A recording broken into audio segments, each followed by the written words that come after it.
सभापती महोदय, या ठिकाणी 15 मार्च 2024 नुसार राज्यातील 24-25 संच मान्यता झालेली आहेत आणि या संच मान्यतेमध्ये जवळपास महाराष्ट्रामधल्या 1000 प्लस शाळा शून्य शिक्षकी झालेल्या आहेत।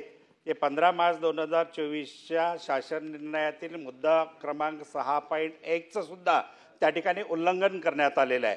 त्या ठिकाणी 0 ते 20 पर्यंत विद्यार्थी असेल तर एक परमनंट शिक्षक आणि एक सेवानिवृत्त शिक्षक देण्याचं त्या शासन निर्णयामध्ये मान्य केलेलं आहे। तरी पण या ठिकाणी 15 मार्चच्या शासन निर्णयाचं उल्लंघन करून 24-25 ची संच मान्यता झालेली आहेत आणि या मोठ्या प्रमाणामध्ये 1000 प्लस शाळा शून्य शिक्षकी झाल्यामुळे या शाळेतील विद्यार्थ्यांचा प्रश्न निर्माण झालेले आहेत।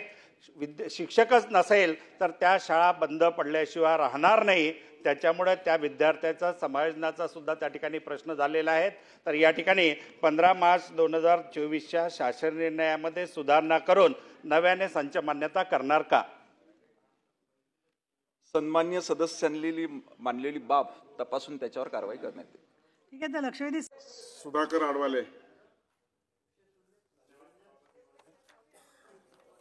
चंद्रपूर जिल्ह्यातील नक्षलग्रस्त भागात काम केलेल्या शिक्षकांमध्ये तीव्र संताप व्यक्त केला जात असणे, तेव्हा सदर निधी परत करण्यास हयगय करणाऱ्या शिक्षण विभागातील अधिकाऱ्यावरती शिस्तभंगाची कारवाई करावी व चंद्रपूर जिल्ह्यातील शिक्षकांना एकस्तर वेतन श्रेणीची थकबाकीसाठी 63 कोटीचा निधी परत देण्याबाबत या विषयावरील औचित्याच्या मुद्द्याच्या माध्यमातून मी आपल्यामार्फत शासनाचे लक्ष देतो व त्यावर कारवाई करण्याची अपेक्षा व्यक्त करतो।